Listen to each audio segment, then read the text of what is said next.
તારીખ 23/5/2025 રોજ રાજકોટ જિલ્લાના ભાવદર મુકામે તિરંગા યાત્રા કાઢવામાં આવી હતી।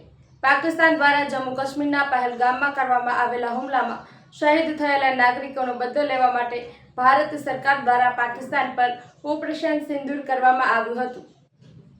તારીખ 23/5/2025 રોજ રાજકોટ જિલ્લાના ભાવદર મુકામે તિરંગા યાત્રા કાઢવામાં આવી હતી। પાકિસ્તાન દ્વારા જમ્મુ કાશ્મીરના પહેલગામમાં કરવામાં આવેલા હુમલામાં શહીદ થયેલા નાગરિકોનો બદલો લેવા માટે ભારત સરકાર દ્વારા પાકિસ્તાન પર ઓપરેશન સિંદૂર કરવામાં આવ્યું હતું, જેમાં કર્નલ સોફિયા કુરેશી અને વિંગ કમાન્ડર વ્યોમિકા સિંહની આગેવાનીમાં પાકિસ્તાન પર હુમલો કરી બદલો લેવામાં આવ્યો હતો।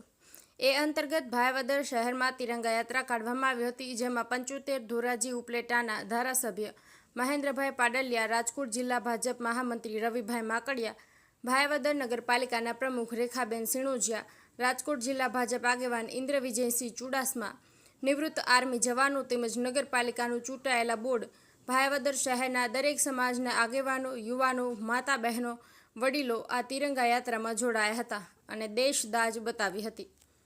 ભાવેશ ગોહિલ, ઉપલેટા।